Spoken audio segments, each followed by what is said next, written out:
So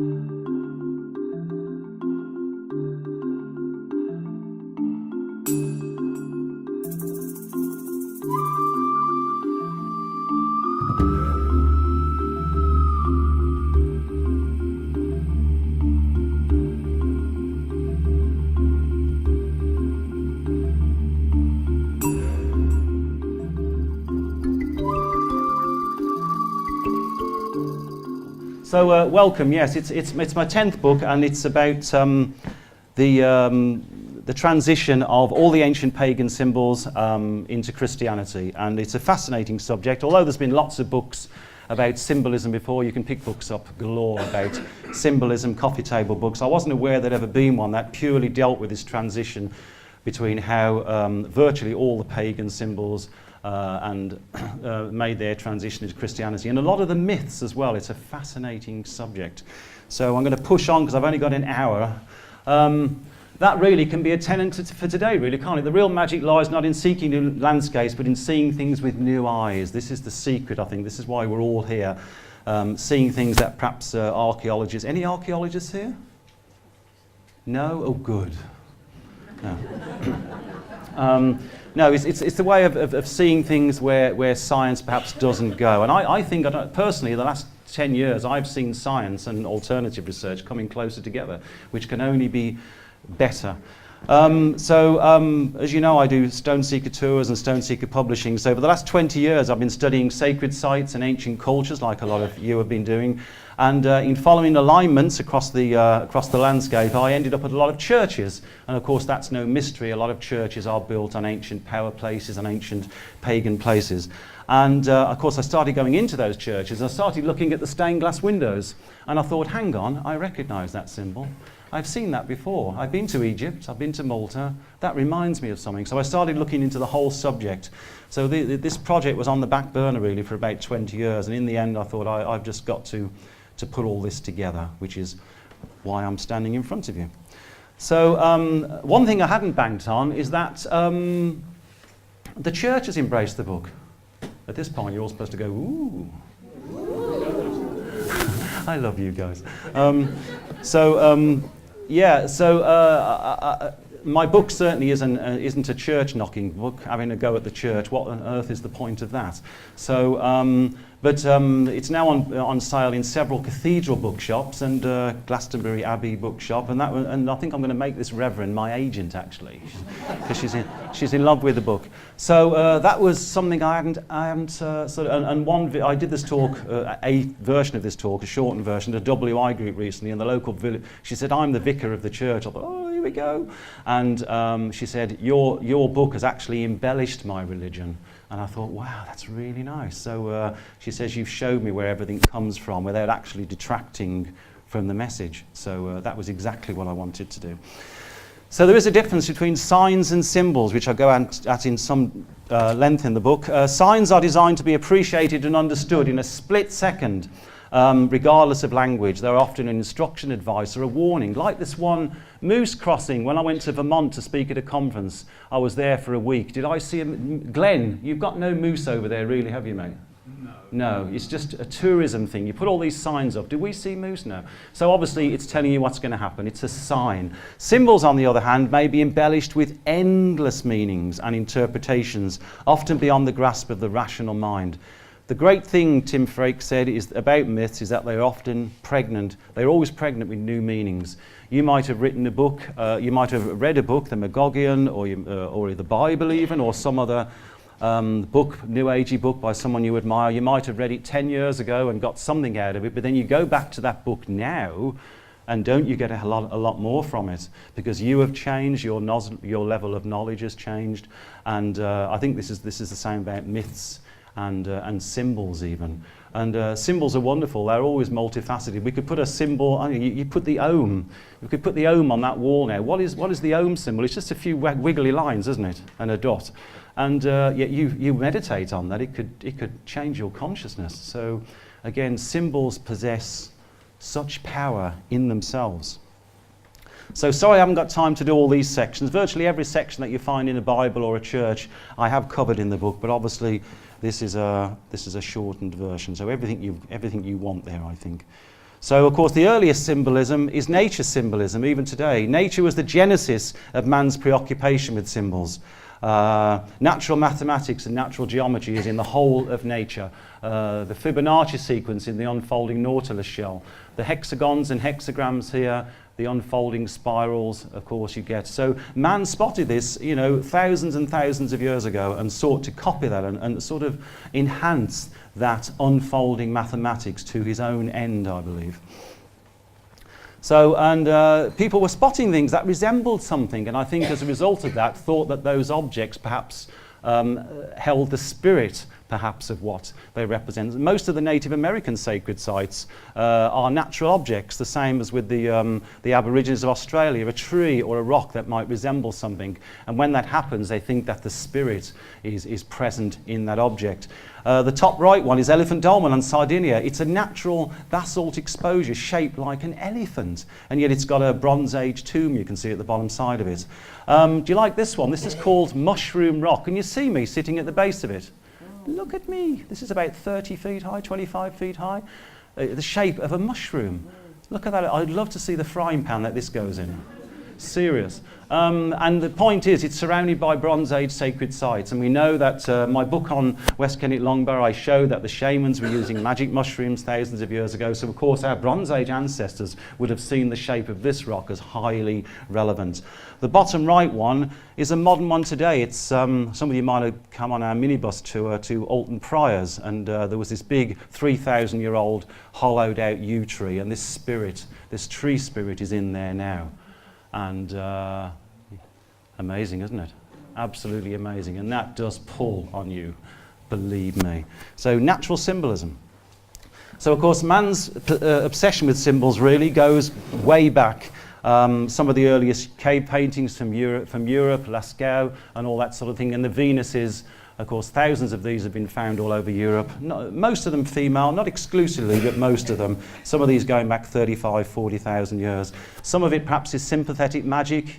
You put the spirit of the painting of the animal you wish to hunt, and you connect with the spirit of the beast, hoping that he'll give himself up for the hunt. This is one I like. This shaman seems to be changing into a bird. His phallus is pointing towards to a bison. Good luck there, mate. So not quite sure. That looks a pretty fierce rite of initiation to me.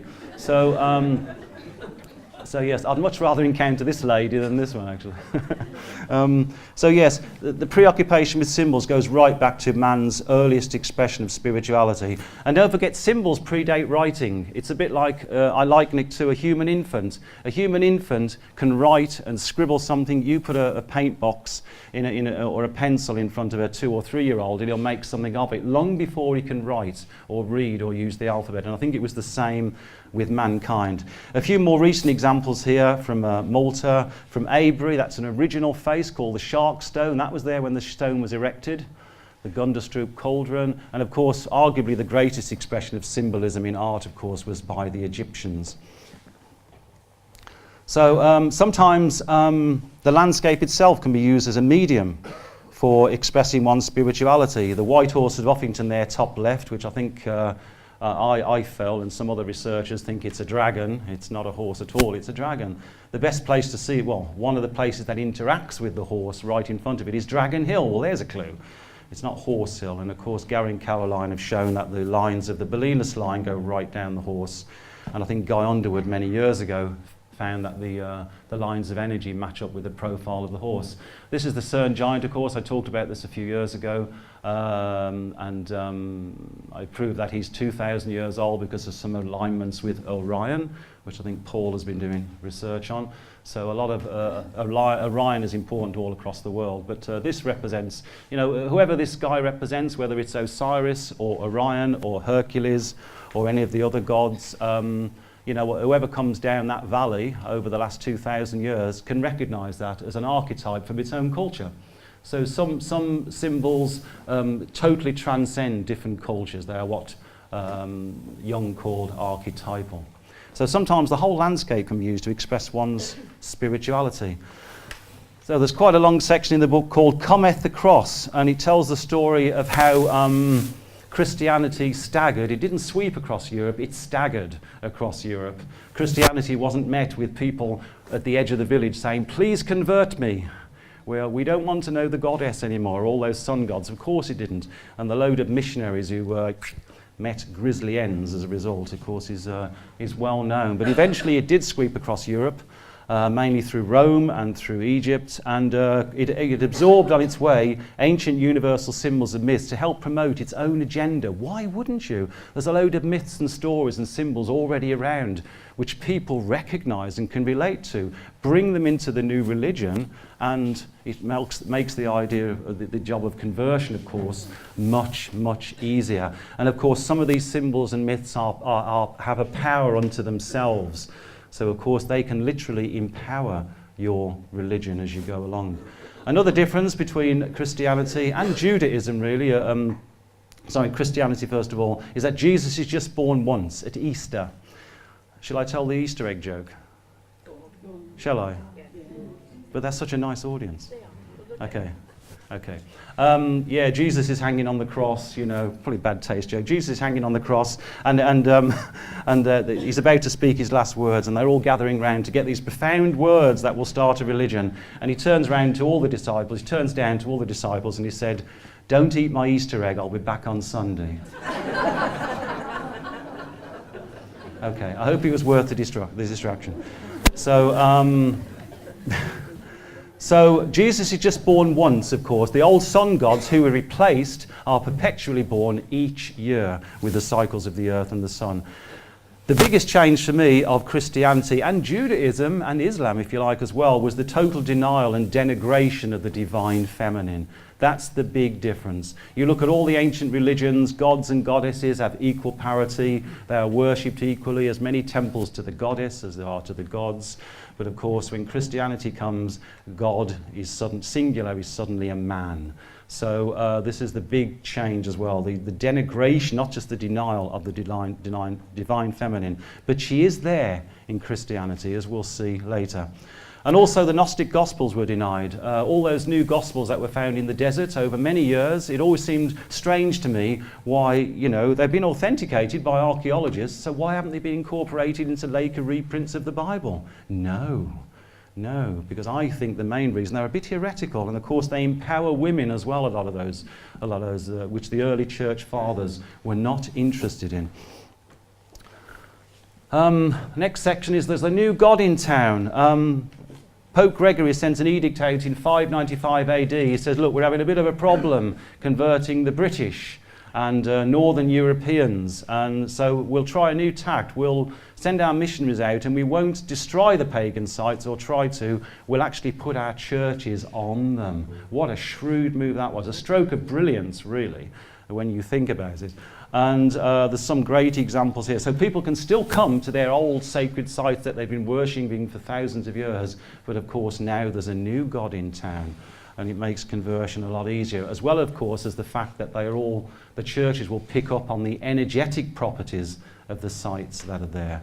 I'm sorry, for some reason the very bottom of the words is being chopped off here. There's some great examples of what we call site evolution. Lahogby on Jersey, Norman Chapel on top of a Neolithic tomb, Knowlton, another Neolithic henge with a church inside. And this is one I found in Portugal. This is actually a dolmen. If you can imagine, the capstone is still standing behind the roof there, and they've Christianized it by putting a chapel right inside the dolmen. It's literally the omphalos of the whole village. It's right in the central square, and it's a great example. All of these are of how the new religion sought to replace the old by building on its sacred sites. There's a section called the Turning Year, and a lot of you might know that a lot of the saints' days, a lot of the Christian days are takeovers from old pagan events. I go into it quite extensively. Even the days of the weeks and the divisions of time are nearly all based on ancient gods and things like that. Samhain, of course, was turned into Halloween and All Hallows Eve. So Carol's nice pumpkin there. God, I've got to admire the skill. Look at this. That is a carved pumpkin. Can you believe that? Okay. You're taking commissions, Carol? Yes, she says. I need the money. Yeah. So So some festivals like the Abbots Bromley Horn Dance, of course, continue old practices. Sometimes it's not a continuous tradition, but it's a revival, perhaps sometimes, of things that have gone before. And Easter and Christmas. Question for you. This is only open to people who have not looked in their diary for next year. When's Easter going to be next year?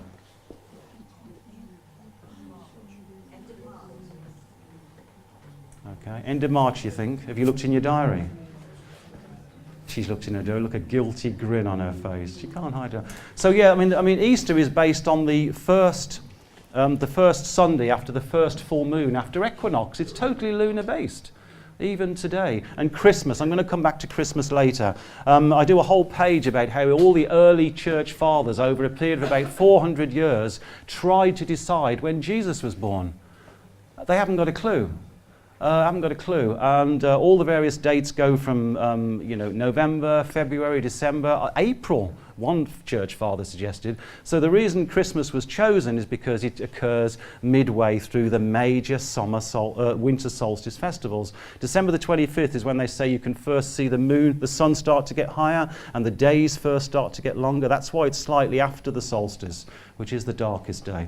So, but I'll discuss that later on. It's an interesting subject. And of course, the parallel there is that in the olden days, on December the 25th, it was, of course, the old sun, S-U-N, that was being reborn. But now it's the sun, S-O-N, that's being born. So it was perfect symbolism to fit the bill. So I'm just going to go through and give a few examples of things you might encounter in churches and in the Bible. Angels, of course, we all know those creatures with the wings that you see in a lot of churches, but it's an ancient tradition. You see Matt there, often dons wings, Egyptian. Lilith, the lady of the night, from Sumerian, Mesopotamia. You can see there's her owls there. And Eros and the Roman equivalent Cupid all have these wings. They usually often intercede between the gods and mortals. They often bring messages or make announcements for others. And I look at the archangels in some detail in the book, but I've just picked St. Michael out here. This is a fabulous, fabulous stained glass window. That's about life size, actually, with those iridescent purple wings from Dorset. And he's got the scales. He's weighing up at the pearly gates whether you've been good, naughty, or whether you've been nice, like Father Christmas does every Christmas when you put your little stocking up. So he's making a list. Yeah, but of course there's ancient precedents. There's two examples there of pharaohs and high priests sometimes having their heart weighed against a feather to see whether the pharaoh has been good. And of course the feather always weighs down the pharaoh's heart because he's been so righteous. Yeah, right. So it's a bit of spin really, but you can see how everything comes from something else. Anything that's got major symbolism and really important in pagan symbolism has to be brought into the new religion. It has to be. So the flood. This is a new one I think I've done before. You look at any of the ancient cultures and the indigenous cultures today, Native American and Aboriginal, they all have a flood myth. Sometimes it's because man has done something naughty. It's sometimes a realignment of natural laws when we've put our spanner in the works, and so to speak. Sometimes it's an argument between gods. They're all variations, but the flood is such a common story in ancient myths, and a lot of those myths researchers think could arise from the Black Sea, the flooding of the Black Sea, some of you might be aware of in prehistory, and of course Atlantis. Atlantis has very much been tied in with the flood myths. But I mean, here's one we know, of course. This is Noah, bless him, with his ark. Gosh, look a bit heavy. I wouldn't open that window too often. Look at that. So there's with his ark. But of course, Vishnu turned into a large fish during the Hindu myth of the flood. This is him escorting the people. So you can see the precedent here. And this actually is Babylonian. This is from the Tales of Gilgamesh. This is the man and woman escaping in the boat. So there is a flood myth right back in Babylonian times as well. So the idea of a flood to cleanse things, if you like, is a very ancient concept. So of course it was brought into the Bible. The tree of life in the first people is a very ancient concept. Some of you might have heard of the cosmic tree, the axis mundi, the world tree, the idea of some symbolic tree or energetic tree, in fact, that links the underworld, goes up to the spiritual, the physical world, and then links us with the heavens. There's an Egyptian example there. This one I found, I think, is the Tree of Life in a tomb in Brittany. That's officially a Tree of Life on Malta. That's the Babylonian one again. This is the Kabbalah, the Jewish Kabbalah, which is, of course, the Tree of Life, which you can work your way up symbolically. So, of course, this had to be brought into Christianity, and, of course, it is in the forms of the big columns. Sometimes you might have stood in the vaulted roofs in a cathedral. It's just like standing in a forest, isn't it? And that's the whole point, really. And sometimes you'll have columns like this. This is the famous apprentice pillar at Roslin Chapel. And this foliage is going around. It looks like the strands of DNA, really. The Templars or their equivalent knew exactly what they were doing. And it all issues out of the mouths of dragons, which represents the life force of the planet. And I mentioned the Tree of Life, and of course this is exactly what you get with the crucifixion. Almost certainly Jesus was crucified on a cross that was this shape. The Saltaire cross, that was the shape generally implied by the Romans. But it was turned upright, I believe, because now this is the Tree of Life. This tree in this stained glass window in Wiltshire has even got leaves on it. It's literally living. And of course now you put Jesus halfway up it, and now the only way to get up to the heavenly realms is through Jesus. He's now sitting or hanging on the Tree of Life. And just to prove that, Arbe Vita is in this Christian window, and it means Tree of Life. So no pretense there. So you stick Jesus on your Tree of Life now, then the only way to get to the higher realms is through Jesus. A brilliant bit of symbolism, really. So a talk like mine wouldn't be complete, would it, without a few fallacies thrown in, and I didn't want to disappoint you guys. So the green man, of course, we all like looking for green men in churches, but it's a very ancient concept. I'll just show a couple here. This is Geb, who's usually shown in green. He's the Egyptian fertility god, about to make love to his sister, Nous. The Egyptians did do that sort of thing. And again, it's all about fertility of the land rather than just sex per se. Osiris, if you see some original temple paintings of him with the colours intact, he's nearly always in green. He's the green man. It's his phallus that fertilises the Nile. Green Tara is called, I think, the mother of all Buddhas, I think is her one name. She's the goddess of the Buddha tradition. And even Islam has a dude all in green. Looks a bit like a druid, doesn't he? He's called Al-Qadir, the green one. And he's part of the Islam tradition. He's always in green. He hangs out in a forest. He often stands on or carries a fish. I don't know whether he has many friends.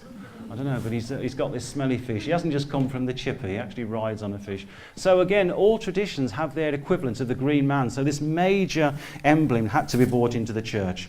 And of course it is in the form of the green man. So it's the male spirit, the hidden spirit of the land. But now, of course, instead of it being Pan or Sinunus that's blessing the fields, of course it's now God, singular. By bringing the green man into the trees, you're bringing that major symbol that all the locals recognise, but now it's God that's blessing the fields. To me, when I look at the green man, if you look at these three images, they are just fabulous. To me, they look into my very soul. They're almost saying, what the hell have you been doing to the planet the last few thousand years? So it's the very soul of nature, I think, that returns our gaze. This is three fabulous examples from Dorset, Wiltshire and Roslin Chapel. All the images I'm showing you today are in the book. It would be very unfair of me to show you any that aren't in the book. So, more phalluses. What's he like? So the next chapter is called Phallus, the Staff of Life. And of course, it's not all about female, female, female with the goddess, although in some quarters in Glastonbury you'd think the goddess was all totally female, but no. There is the male. You have to have male and female there for everything to proliferate. So, of course, the phallus represents the yang fertilizing principle. This is an Egyptian example. We've already seen the Cerne Giant. And this is some Roman milestones they have on the Roman roads across Europe called Hermeta. They're based on the god Hermes. This one clearly says, go straight on. Why don't we have road signs like that anymore? I'd like to see the Roman one for tunnel. That would be really, but anyway. Obscenity is not an ancient concept. It's quite recent, actually. one of the old names for God in Judaism is Yahweh Sabaoth. It means penis of the storm. What the hell's that doing in there? So, and even in the Bible, there's quite a lot of nudity in the Old Testament. King David, you might remember, danced naked before the Ark of the Covenant. There's nothing wrong with nudity, even in the early phases of Christianity. But of course, later on in medieval times, things become a little bit more stricter. So look at this for a statement. Yay, there's me again. It's enough to make any guy feel totally insecure. There's another 3 meters under the ground. And of course, when I see things like that, ask yourself, is this a phallus sticking out of the ground, or is it a phallus penetrating Mother Earth? So there's 2 ways of looking at it, isn't there? There's lots of these phallic stones at Avebury we've identified. And even the maypole, I found records from Rome that during festivals of Attis and Priapus, the phallic and the sun gods, maypoles were erected. So it's an ancient concept. So next time you see children dancing around a maypole at a village fete, whatever you do, don't tell their parents that their kids are dancing around a large dick. Okay? or else the police will be called and you'll be carted off somewhere. So, but that's exactly what they're doing. So that's why they're so popular at May, the old pagan fertility festivals. So leading on to that, before anybody screams with shock, these are all Christian carvings, paid for by Christians, carved by skilled Christian masons at great expense by skilled masons. These are not whimsies, they're not follies, they mean something. I think this biggest one is from France. Why aren't we surprised? Another one from Spain, I think. And even this one is from Christchurch in Britain. It's a bit colder over here, so you can see a bit smaller. So I think these originally represented the yang, regenerative power of nature, the opposite to the Sheela-na-gigs, if you like. So you have to have, but I think only later did it come to represent sins of the flesh. Because I've always thought it a bit strange. Why are we putting things on the outside of the churches we're trying to get people not to do? Isn't that a bit strange? We don't want people to have sex anymore. Let's put loads of willies on the outside of the churches. That'll work. So, you know, if I'm running a meeting of Alcoholics Anonymous, I'm not going to set up a free bar in the corner. Help yourself. So I think originally these had an original meaning, another meaning. They were meant to represent the male fertilizing principle. Only later on, when things become more pious, do they, oh yes, this is what we'll call these. They now reminded us of sins of the flesh. They don't do that at all. So opposite to that, of course, is the divine yoni, the opening of the goddess through which everything issues. There's some fine examples here. St. Nectine's Glen, the amniotic fluid of her body comes through this vulva hole. This is a cave where we do shamanic drumming near Bristol every year, if you want to join us. Fabulous in there, the vulva of the Earth Mother. This is one we've identified as an original feature in Avebury. And, of course, Menantol lends itself to feminine symbolism. And, of course, this was brought into the church, surprisingly enough. You can't think of a more Catholic pious country hardly than Ireland, and the greatest number of Sheela-na-gigs in the world is in Ireland, and they've survived and they're still used for, you know, for certain rituals. This is a she-devil under the Archbishop of Canterbury's altar at Canterbury. This one is French again, why aren't we surprised? This one is in Royston Cave, possibly Knights Templars in design and age. This is the Sheela-na-gig exposing herself there, and I think this is Excalibur. I think this is the phallus, the yin, the yang, the female, the male, right next to each other. And of course the most famous one is at Kilpeck. Has anybody been to see the one at Kilpeck? Yeah, fabulous. And I mean, look at that, it's like an alien, isn't it? It's like an alien, absolutely fabulous. In some parts of Britain and Ireland, some of the vulvas, if they're down at ground level, are worn smooth by newlywed couples touching them for fertility festivals, even today with the blessing of the vicar. Have you touched my vulva yet? The vicar would be saying. Yeah. So it's all part of the marriage ritual. So this is the only reason this one isn't worn is because it's several feet off the ground. So it's amazing that these are on the outside of churches and they're not whimsies. This took a lot of money to be carved by a very skilled mason. It isn't just, oh, we've got a bit of stone left over, what shall we do with it? Far from it. And from that, ironically, is where Christianity gets its fish from. It's the vulva of the Earth Mother. Don't tell them. So you can see it here in the vesica Piscis, male, female, yin, yang. And of course, where male and female come together, where they overlap, is the creative force of the universe. It's the vulva of the Earth Mother. Sometimes the fish, of course, has the name of Jesus in the middle of it. An extension from this is what we call the areola, the mandola, or the nimbus. You often get this lozenge-shaped, almond-shaped area around a key character. It's a bit like a teacher will write something on the blackboard and then he might circle it in chalk to emphasize it. So main players in several religions have these around. This is an Eastern one. This is Helios, the Greek sun god. This is Buddha, of course. His is generally in the shape of a lotus leaf. So, and of course you find Jesus, God, or the Virgin Mary inside the Christian equivalent. Everything comes from something else. And even the halo, you couldn't think anything more Christian than a halo, could you? All churches, all the main players, the saints, they all have a halo to represent their wisdom and sometimes their piety. I think it started with this originally. I think it's the sun discs, because a lot of early Christians, as you might know, went down to Egypt. So the cross-fertilization is two ways. Look at this one. This is Artemis, the Greek goddess of fertility. I think we can take that as read. This is a Hittite one. There's the halo around there. Even the Buddha can sport a halo. Look at that. That is a halo. Yeah. Represent his knowledge, his enlightenment. And I could probably fool you into saying, well, this is an early Christian Roman depiction of Jesus with the halo around him, but it's not. It's the sun god Apollo. So you can see how Jesus was replacing all of these sun gods, so he had to have this halo around him. There are many levels of what a halo means. I discuss it more in the book. It's a symbol of Gnosis, of the sun disk, in fact. Some of these often have a red cross on them. So you can see where everything comes from. Fascinating, I think. I look at all the animals and birds in the book. Any animal and bird you can find in a church, I deal with in the book. But I've only dealt with two today, really important ones. One is the serpent, and the other one's the dragon.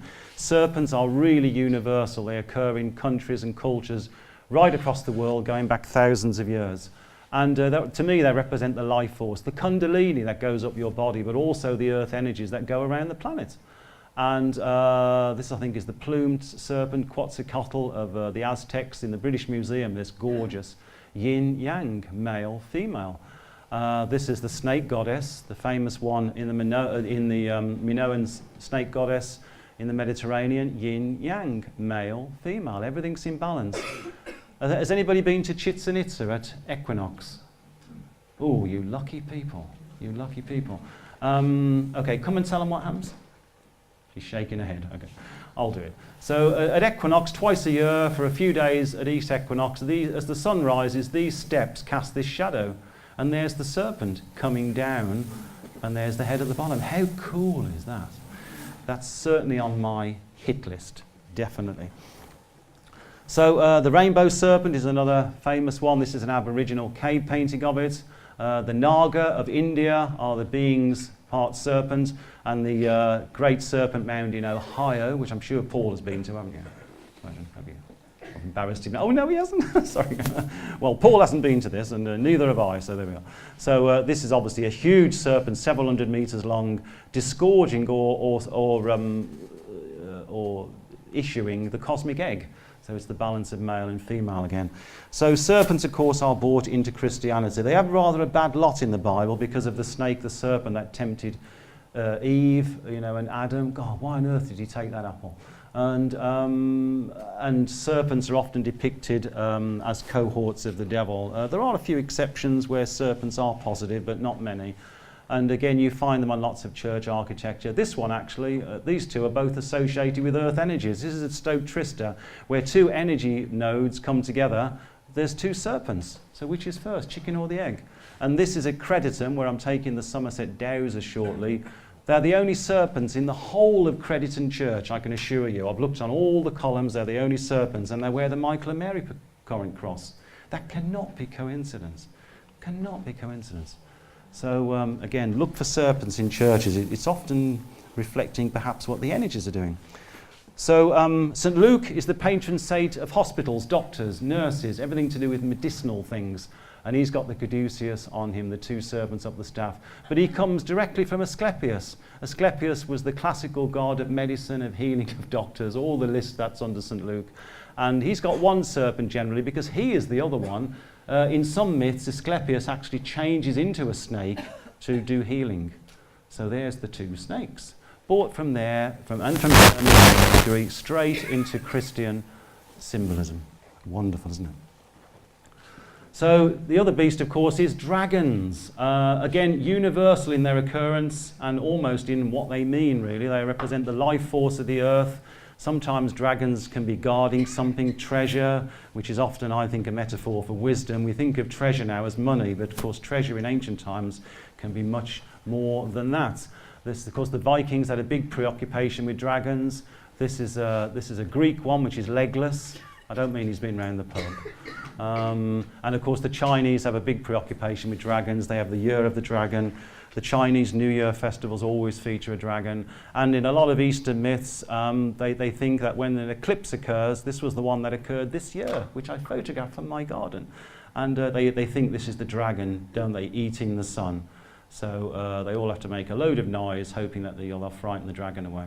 So dragons, of course, have to be brought into Christian symbolism, and I think mainly through the dragon slayers. Of course, dragons became to represent everything the church wanted to replace: paganism, heathenism, and sometimes even just represent a common enemy like the Vikings, you know. So, and of course, the two great dragon slayers are George and Michael. George generally has a red cross on him somewhere or other. Michael has wings, that usually you can tell him. And even this has an ancient precedent. This is Gilgamesh chasing Tiamat, the dragon queen, away. So even, I think this is 500 BC, the writing is on the wall. You know, the female is on the run. Men are here to stay as regards ruling everything. Because after this time, all religions are run by men, for men. Let's face it, ladies. Do you agree, ladies? Yes, thank you. Phew. So yes, you can see, if you look hard enough, and sometimes you don't have to look very hard at all, you'll see a precedent for Christian symbolism. And this is two dragons on the font at Avebury. When we do our workshops at Avebury, we generally take people to here, because the Michael and Mary flow of the St. Michael line come through Avebury, and this is the original Norman stroke Templar font. There's a bishop here with his crook, his crozier. He's holding what they say is a prayer book, but it looks more like a pint to me. I don't know about you. And why wouldn't you? And he's got his staff very firmly on the back neck of the dragon. So, you know, they're making a statement there, aren't they? There's a new god in town. So I've had to skip a few sections out, but I thought one I would look at is the triple goddess. In a lot of ancient cultures, the goddess is split into three. It often represents the turning year, spring, summer, winter. And it also represents the parallels in a woman's life: maiden, mother, and crone. So there is this parallel, like, you know, linking women to deity. Some people say that this possibly, I'm undecided, represents the triple goddess at Newgrange. But there's a couple of examples there that are Roman, and you can see the triple goddess there, and you'll see in both cases the mother is holding the baby. There and there. So this was a major theme in a lot of ancient cultures, especially ancient European cultures. So I think, you know, it was brought into the church through these. Faith, hope and charity, and mercy, justice and humility are always shown as three women. I've never found an exception to this. Never found an exception. And if you look closely, especially on faith, hope and charity, one of them is holding a baby. I mean, it is so obvious. The triple goddess is there in Christianity. She's there. You just have to look for her. So I don't think a lot of the characters in the Bible actually existed. They're metaphors, they're allegories. They're also making the Judaic claim on the Middle East. That's what a lot of the spin of the Old Testament is about. I'm not saying that's right or wrong. I'm just saying that's it. You're creating a heritage line back through the Old Testament. But I think one person who did exist is Moses. What a cool dude I think he was. I think he's actually a Bronze Age shaman and magician. Everything I read about him. There's Stukely's drawing of of a druid, and it really fits the Moses caricature. And here he is. This is Moses doing his impersonation of Charlton Heston, and he does it pretty good, I think. But in Egyptian text, there's two characters actually in Egyptian text at that time that Moses is around, called Tuthmosis and Tutmosis. I discussed the different theologians and scholars' interpretation of this and their discussion on this. It could be the same guy, just spelt differently, but there are some subtle differences. One is a priest that went all through the mystery schools and then got banished and thrown out of Egypt. Sounds a bit like Moses. The other one actually was found in the bulrushes and brought into the royal family and brought up as an Egyptian and then was disgraced and kicked away from Egypt. And they both got the element Moses in them, which is a bit of a coincidence, really. So look what Moses did. He went on vision quests. Sometimes he took himself away from his tribe for years, which is classic shamanic practice. Separate yourself from your peers. And he did a lot of magic. He even did weather manipulation. You know, it's classic druidic kind of pagan shamanic practices. And there's a substance in the Bible called manna. When Moses leaves the Israelites out into the desert, they eat something called manna, and one scholar says this is magic mushrooms that grow in the desert. Because you have to collect the manna in the morning. Well, that's before the hot desert sun dissolves all the mushrooms that have occurred during the night. It's the only plant that does that. So I think Moses, the shaman, took some up Mount Sinai with him. On his, he went up there twice, and when he sees the burning bush, I'm not quite sure why they put Jesus and Mary in there, but still I found this in a window. So, is he high on mushrooms? I don't know. Is he seeing the aura of the bush? Is that what the Bible's trying to tell us? The early translators of the Bible probably didn't have a word for aura, did they really? So, and another miracle of Moses, he taps a rock when the Israelites are dying in the desert, and water starts to flow. And that's exactly what Mithras does in one of the tales. And even Moses parting the Red Sea, I quote a discussion by a couple of scholars in the book that they've looked at the old translations. They say, no, it shouldn't be Red Sea at all. It's Reed Sea. It's the delta of northern Egypt. It's the delta, and they relate the pulling back of the water to a tsunami, the pre-tsunami, and a volcano going off where the sea retreats. So I don't say any of these are right or wrong, but I just put it all in there as a discussion of the possibilities. And Moses is often shown in churches with horns on. He hasn't been a naughty boy, but you might have noticed that. There he's holding the tablets. This is in Roslin Chapel. Because the early Aramaic translations into Greek and Roman, you'll read in the Bible, it says Moses came down from Mount Sinai and he has horns. And I'm thinking, what's going on here? But somebody has recently retranslated that. It says, oh no, it shouldn't say that. It should be saying Moses is giving off horn-like rays. Now, doesn't that make a difference? Doesn't that make a difference? I think Moses comes down from Mount Sinai with the tablets in such a state of bliss. I think they can see his aura. I think he is just so in one, so in light. He's got that moment of gnosis, and I think he's glowing with light. They can see his light body. I think that's what's happening. How would you have translated that 2,000 years ago? You wouldn't have had a chance, would you? So this is what he thinks it should, said this scholar. And some more forward windows do actually show Moses with rays coming out of his head. Yay! So, but what about the Ten Commandments that Moses brought down from Sinai? Are they even Hebrew? Are they? Look at that. This is Moses, if they've dated him around 1500 BC. Around that time, the Egyptian Book of the Dead was being put together. Spell 125 said at funerals, this is the word supposed to be said by the deceased. I have done no falsehood. I have not robbed. I have not reviled God, etc., etc., etc. This is the Ten Commandments. It was already in Egypt. And the reason Moses came down from the mountain with them, because he already knew them. Whether he was Tuthmosis or Tutmosis, he'd spent a life in the Egyptian mystery schools. He already knew about this.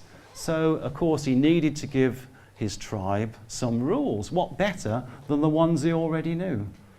So you could say God gave them to Moses, but they gave them to Moses via the Egyptian mystery schools. Let's just put it like that. Isn't it fascinating? A lot of heroes like Gandalf and some of the gods have staffs where they do a lot of magic with. They go vump, zap, You know, what did Charlton Heston say? Behold the hand of God, and then the sea retreats. A staff seems very important. And the Bible says when Moses died, he was taken up to Mount Nebo by God. And there was an excavation in 1839 at a place called the Cave of Moses, where they found a staff. And this staff, over the last 100 years, have gone from museum to private collector, back to another museum, and eventually I tracked it down because that staff had the words Tough Moses on it. Interesting, isn't it? And where I found this staff was in the Museum and Art Gallery in Birmingham. Birmingham, my hometown, where I'd been to as a kid many times. The words Tutmosis are on the one end of this staff. So if Moses, there aren't many bits of evidence where you can link actual bits of evidence to, which aren't circumstantial, to characters in the Old Testament. But I think this is one. I think Moses was one of us, really, a bit of a New Age shaman, a bit of a hippie, you know. Great man, great man. So, oh, hello, it's gone right to the end slide. It did this once before when I used Alan's projector. Let me just see why it's gone forward. These things come to try us, don't they, really? No peeping. So, okay, I'm not quite sure why it did that, but we'll have a go. We're back. Another feature you often see in churches is the Holy Grail. Of course, all the Holy Grail myths, they all have ancient precedents. Islam, the classical myths, the Gunderstrup cauldron there has the Bran dipping people in the cauldron of regeneration. It's the idea of this thing that can restore life and the land. Of course, King Arthur is very much associated with the Holy Grail, and Joseph of Arimathea at Glastonbury. But I started noticing these windows of Jesus in the Garden of Gethsemane. You know, just before he's arrested, all the disciples go to sleep and he's praying. And they nearly always showed the Grail, or a Grail, or some cup. You know, I don't think this is the one used at the Last Supper, and the angels just said, don't worry about the washing up, I'll do it. You know, it's nothing like that. He's getting it. There he is praying. This is such a poignant move. And I think the Grail, shown with Jesus there, is because it's his moment of gnosis. It's when he's getting it. It's when he knows he is not going to die. Part of him, his light body, is going to go on. He gets it. And I think the Grail is inside all of us. Whether you regard the Grail as the pregnant tummy of Mary Magdalene, or the body of Mary Magdalene, or whatever, I don't think it matters. I think the Grail is relevant no matter what you think the Grail is. And whoever thinks what the Grail is, you're all correct. Because it's this thing that brings you on to a greater purpose, a greater knowing, a greater acknowledgement. So I don't think there is a right or wrong Grail. It's whatever you decide it is. And this is the beauty of symbols. Everybody can be right. The beauty of myths. So the two main concepts of ancient spiritualities really are the divine feminine and the divine masculine, the god and the goddess. A few examples here of the divine feminine at Silbury Hill, and the moon is very often depicted as feminine in ancient cultures. And of course one aspect of this is the moon goddess. Some examples there. This one's 35,000 years old. This is a Roman one at Bath and a Greek one. Usually the goddess, the moon goddess, is represented by a crescent moon. I show a lot of examples in the book, and she's known as the Queen of Heaven in lots of cultures. Of course she is. But who are you going to replace the Queen of Heaven with? Well, there's only one candidate really, isn't there? There she is. In some Catholic services, even today, there's a couple of lines in the service where the people in the congregation shout out Mary as the Queen of Heaven. It's seamless, really. And there she is standing on the crescent moon, just like the old gods and goddesses are. And she's in blue and white. It's nothing to do with her purity. It's because it's the colours of the waters and the colour of the moon. It's the ancient aspect of the divine feminine. It's fantastic. You couldn't make it up, and they didn't. It was already there. So the other aspect, of course, as well as the moon, is the earth mother aspect, she who births everything. There's a Babylonian one there on the left with her sun god. There's a Hittite one there. There's the mother goddess with the solar sun. There's the pharaoh there next on the lap of Isis. He fancies himself as a bit of a solar god. And the top right one is an Egyptian mother goddess with her solar sun on her lap. And you know where I'm going with this, don't you? There it is. Left is Egyptian, the right is Indian, Krishna being suckled, and of course it was perfect to take on Mary suckling the new solar God, who is Jesus. It seemed, this is such a major icon. There's no way this could be left out of Christian pantheism. And of course it isn't. It's just a seamless transition. I'd have been very surprised if that hadn't have been included. It's such a major symbol. So of course, what do you do with the sun god? We know how the goddess was replaced, we think, with Mary. I go into it in much more detail in the book. Sorry, I have to skim through this. So I think the sun god of the ancients was metamorphosed into Jesus, who took over the role of the sun gods as the new divine masculine solar deity. I've got a question for you. It's not a trick question, honest. Who was famously born on December the 25th to a virgin mother, died and rose 3 days later? His name begins with J. Who is it? Oh, Jesus. Jesus, yes. You're the only one in the room that knew it. Isn't that amazing? The answer is Jesus. But hang on a second. It was a trick question. All of these gods were born or celebrated on December the 25th to a virgin mother and were involved in some sort of resurrection. Egyptian, Greek, Babylonian, Sumerian, Krishna even, Roman, Greek, and several more I couldn't even get on the slide. All fit those top 3 characteristics. So Jesus is not the reason for the season, I'm afraid. He took over the role. If he's taking the role of all these gods over, he has to have their characteristics. Or else the pagans who you're trying to convert will say, hang on, that's not my God. Where's my God? Oh yes, December the 25th, Virgin Mother. Yes, there he is. You've just called him, you've just got a different name for him now. Fabulous, isn't it? So look at all these attributes. Would you agree that all these attributes are associated with Jesus? Is there anything on that list that isn't associated with Jesus? Please say. Fisher of men, light of the world, palm leaves, walking on water. But if you look at the top line, all of those I've lifted out of the names and myths of gods and goddesses. Nothing on that list is to do with Jesus, but everything on that list is to do with Jesus. It's quite amazing how this happens. The left-hand side is the Persian, later Roman god Mithras. He's emerging from a cave after being in there for 3 days. Yeah? I think that's dated 200 BC. And the one on the right, look at the date on that. Tumaz, the Sumerian god, holding 2 crosses. So, and look at Jesus. Jesus, as you know, is the Lamb of God. He's the sacrificial lamb, the altruistic Christ who gives himself over for his people. But as you can see, there's 2 other examples there. The top one is Greek, and the bottom one is Roman, of their gods, Hermes, holding lambs. So isn't that amazing? So everything comes from something else. Quite amazing. So this very controversial object on the left was found in underwater excavations in Alexandria. And look at the date on it. Somebody being crucified. But it's not Jesus, it's Orpheus Bacchus, one of the gods he replaced. And this one on the right blew my mind when I saw the date on it. Here's this dude, Assyrian god, Shamash, sporting a very nice crucifix, isn't it? A cross. 9th century BC. Because the cross is an ancient sun symbol. That's why Jesus was adopted, given it as his symbol. Look at those there. Near Bronze Age, the top 2. The Ankh, of course, is an Egyptian cross with the vulva of the Earth Mother stuck on the top. And look at the swastika. Buddhist and some other ancient cultures have that's a rotating cross. So everything comes from something else. The Nazis, of course, turned it the other way around. So was Jesus a shaman? I think he was. I'm not even going to discuss whether Jesus existed or not. That's a whole different argument, which I do touch on briefly in the book. But if he did, I think Jesus was a shaman. He went on vision quests, he did miracles, he did healing, he walked on water, which several of the old gods did, by the way.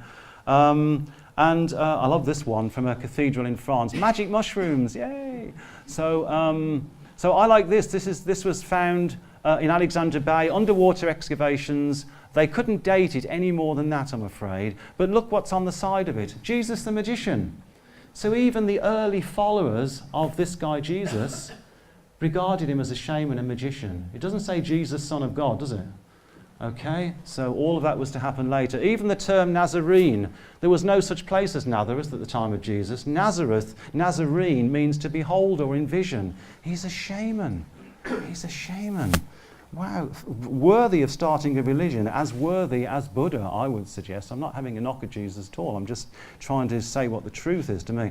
I like this one. This is the mischief in me. I've just compared this image of Akhenaten, the ancient Greek pharaoh, under the one God, the Artem. And I just like the similarity between Jesus playing to his one God in the Garden of Gethsemane. Wonderful. To me, it doesn't take anything away from the Jesus message. Did Jesus live or not? Did the Grail exist or not? It doesn't matter. It doesn't matter. Whatever the answer, it does not devalue his message of love, which is what Jesus mainly chose to talk about. So perhaps with myths, we should not concentrate as to whether the myth is historically accurate, but rather is it spiritually valid. That's all we need to know, isn't it, really? But we've had the divine masculine and the divine feminine, but of course the magic happens, ladies and gentlemen, doesn't it, when the male and female get together. That's another chance for you to go, ooh. Yes, okay. Pitiful, pitiful. So, and of course, it's all about the balance of yin and yang. The gods and goddesses have to get together to procreate, for creation to happen.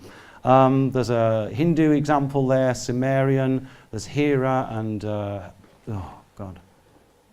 Zeus, thank you, there. And of course, the famous erotic carvings of India. So it's the god and goddess, the yin and yang getting together so life can happen.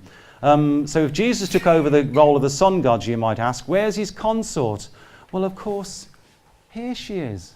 She's been here all the time. At the Council of Nicaea in 325 AD, Jesus was proclaimed divine, the Son of God. Before 325 AD, he was just a prophet, a wonderful man worth following, but at that date, all the bishops got together, right, let's call him the Son of God. That's it. So, of course, from that date, Jesus couldn't possibly do mortal things like getting married and sex, all that icky, sticky stuff. You couldn't have the Son of God doing all that, but of course he was married and he had a consort, and it was Mary Magdalene, probably a priestess of Isis, his spiritual equal. He's not going to marry anybody, you know, with a lesser knowledge than himself. She's a priestess of Isis. Even Christos means the anointed one, and she's anointing him. And only Mary Magdalene is ever shown at the foot of the cross at a crucifixion scene. And Romans would only allow the wife of a condemned man to be at the foot of the cross at a crucifixion. That's in Roman law. There's Mary Magdalene in a couple of scenes where she's anointing Jesus' feet. Remember, she anoints him with her oil, and then she dries it with her hair. And it's an ancient ritual in Hebrew and Sumerian. Marriages, right? And also done by Egyptian priestesses. I found out that in ancient Hebrew law, if an unmarried woman even touches a man, she can be taken out and stoned. No trial, no judging or anything. So she must have been married, or else the disciples would have used this as the perfect opportunity to get rid of her, because they were as thick as two short planks, the rest of them. She had the knowledge. She was the one who was his spiritual equal, in my opinion. She's at all the key scenes in the Passion. She's the only person who is at all the key scenes in the Passion. She's there when she takes him down from the cross with Joseph of Arimathea. She's there in two of the Gospels. Mary on her own is there in the garden when he goes to look for Jesus. And the angel said, "Why have you come here? He's risen." But in one of the other Gospels, it's the three Marys. So there is a variation on that one. And who's the first person that Jesus appears to when he has risen? It's Mary, his missus. He'd have got a real telling off, wouldn't he, if he'd have appeared to anybody else. But anybody else would have been freaked out by it. She's his metaphysical equal. She gets it. She knows. I think she even knew it was going to happen. She calls him Rabbi in the Bible. Do you remember? She calls him Rabbi. Rabbis in those days, and I think it's even respected today, have to be married. It's a sign of their authority, their steadfastness, their fact that they're going to procreate the species. So when she calls him Rabbi, I think is really important. That's in the Bible. Interesting, isn't it? So this is the real Mary Magdalene, ladies. Be inspired by this woman. She's wise, she's sensuous, she's feisty, strength of character, wealthy, independent, a priestess. She lived life on the edge. Mother or wife, that's still being debated. But of course, all these characteristics were what the early church fathers did not want women to be. So that's why Mary, an inspiration of women in the early days, was victimized. Nowhere in the Bible does it say Mary Magdalene was a prostitute. Nowhere. You've shown me the verse. And I found these.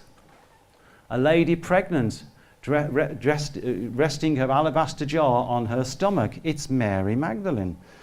Look at this one in the Knights Templar / Hospitaller Church. It's a Renaissance painting, I believe. It's supposed to be Madonna and Child. It's supposed to be Mary and Jesus. Do me a favour. She's in red, bright scarlet. She's the Scarlet Woman, red flowing hair. Mary Magdalene is usually depicted with red or white hair, and the genitals of the baby are covered up. I think this is Mary Magdalene with her child. And this is the very famous one, hidden away up in the Highlands of Scotland on the Isle of Mull. They're newlyweds. Look at the love. Look at they're holding hands, and she's clearly pregnant. She can't even get that sash around her stomach. That's a Christian window, don't forget. Some people know the truth, and they've been leaving us the signs. It's all about Hieros Gammas. It's all about the divine masculine and the divine feminine coming together for the healing of mankind and of the land. So this one I found, which I'm not aware anybody had recorded at all anywhere, is a window in St. Neots in Cornwall. It's the scene of the crucifixion. There's Jesus hanging on the cross. There's a woman to the left holding a baby up to him as he's on the cross. She's got long flowing blonde hair. The Mother Mary is never depicted like that. This is Mary Magdalene. She's the one depicted with long, dishevelled red or blonde hair. I think that's Mary Magdalene showing Jesus her child. There's some, Lynn Picknett and some other researchers think that Mary was pregnant at the time of the crucifixion and she fled, and had the baby somewhere else. But others believe she was pregnant, but they'd already had a child. There are two different names that come up in the Mary Magdalene tradition. So isn't that interesting? A lot of people are getting very excited about that window. Even in the Bible, John the Baptist, remember, calls Jesus the bridegroom. It's there in the Bible. So, and this is a great one. I've almost finished now. This is a great painting in Bournemouth Museum, the Russell Coates Museum. It's a great procession in Egypt. There's Isis and Horus, the mother god and her solar son being carried through in a grand procession. But look who's sneaking in. They've just had to flee to Egypt, if you remember in the Bible, after Jesus' birth. Look at this. You can see what the artist is saying here. And it's quite relevant, isn't it? And a bit sad, I think, as well. That's, within a couple of 100 years, all of this is going to be replaced by these two characters who are just sneaking into Egypt unannounced. Quite a poignant painting, I think. So, male and female, yin and yang, it's all about living in balance and harmony. It's an ancient ideal, but I think it's needed right now. It's all about reclaiming our power, especially women. Perhaps it's time to wake up from a very long slumber. Other cultures have no problem with the divine feminine. There's the Pachamama, Peru, male and female there, gods, and Shakti and Shiva are paraded through India. Male and female, no problem. So, because I think we've reached rock bottom. What are you laughing at? It's a rock. Okay.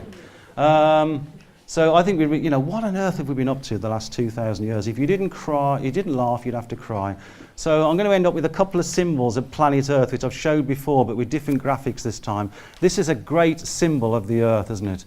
Very powerful. It gets right to your heart.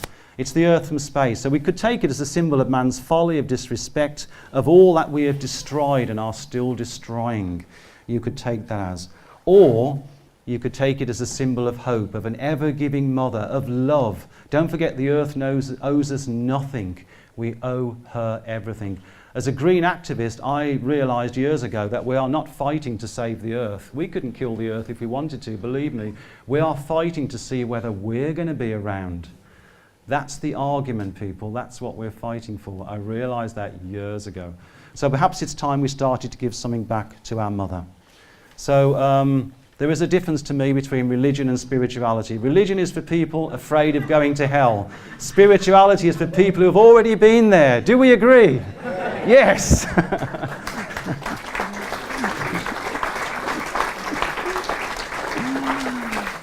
Thank you very much for listening to what I've had to say. Thank you.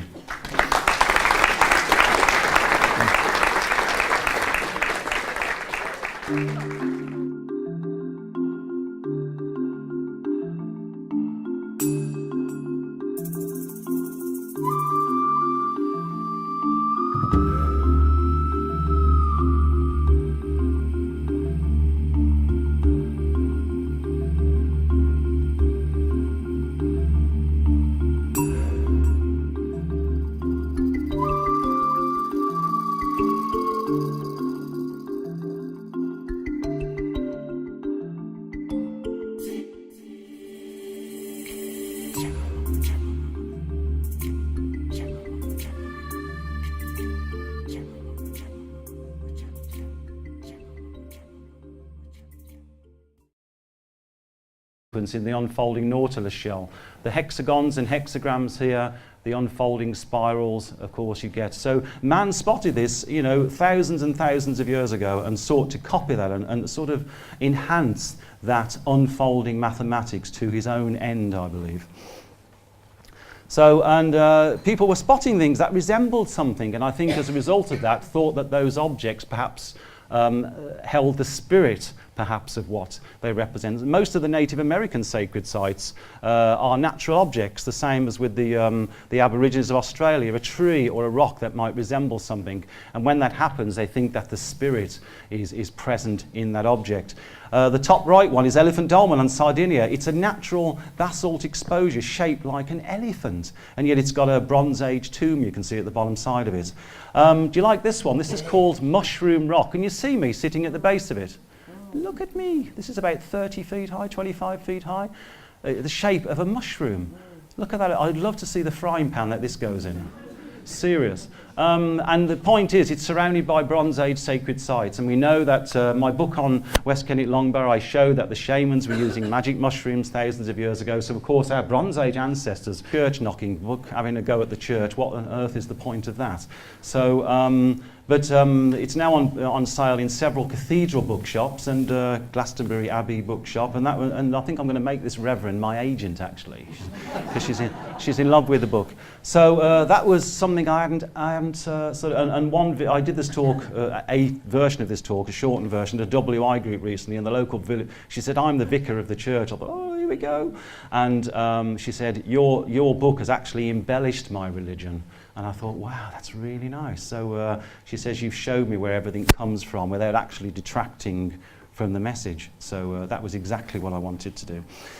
So there is a difference between signs and symbols, which I go at in some length in the book. Signs are designed to be appreciated and understood in a split second, regardless of language. They're often an instruction, advice, or a warning. Like this one, moose crossing. When I went to Vermont to speak at a conference, I was there for a week. Did I see a... Glenn, you've got no moose over there, really, have you, mate?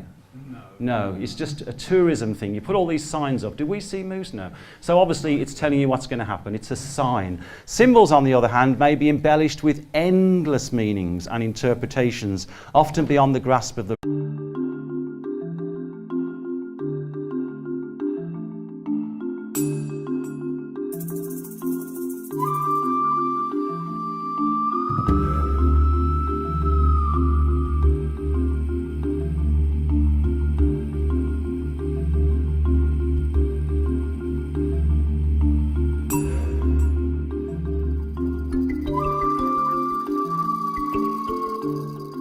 So welcome. Yes, it's my 10th book, and it's about the transition of all the ancient pagan symbols into Christianity, and it's a fascinating subject. Although there's been lots of books about symbolism before, you can pick books up galore about symbolism, coffee table books. I wasn't aware there'd ever been one that purely dealt with this transition between how virtually all the pagan symbols made their transition into Christianity, and a lot of the myths as well. It's a fascinating subject.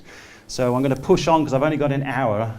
That really can be a tenet for today, really, can't it? The real magic lies not in seeking new landscapes, but in seeing things with new eyes. This is the secret, I think. This is why we're all here, seeing things that perhaps archaeologists... Any archaeologists here? No? A rational mind. The great thing, Tim Frake said, is about myths is that they're often pregnant. They're always pregnant with new meanings. You might have written a book, you might have read a book, the Magogian, or the Bible even, or some other book, New Agey book by someone you admire. You might have read it 10 years ago and got something out of it, but then you go back to that book now, and don't you get a lot more from it, because you have changed, your level of knowledge has changed, and I think this is the same about myths and symbols even. And symbols are wonderful. They're always multifaceted. We could put a symbol. You put the ohm. We could put the ohm on that wall now. What is the ohm symbol? It's just a few wiggly lines, isn't it, and a dot.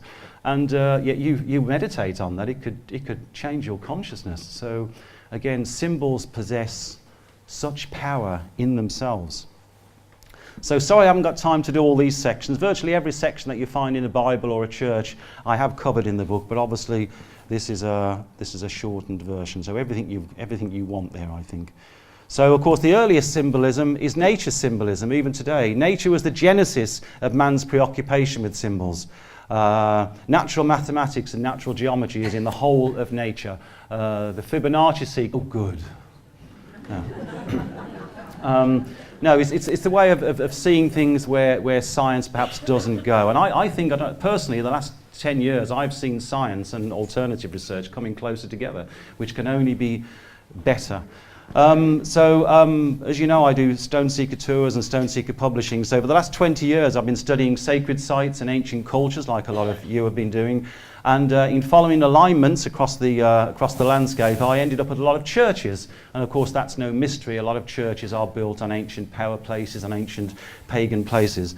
And of course, I started going into those churches. I started looking at the stained glass windows. And I thought, hang on, I recognize that symbol. I've seen that before. I've been to Egypt, I've been to Malta. That reminds me of something. So I started looking into the whole subject. So this project was on the back burner really for about 20 years. And in the end, I thought I've just got to put all this together, which is why I'm standing in front of you.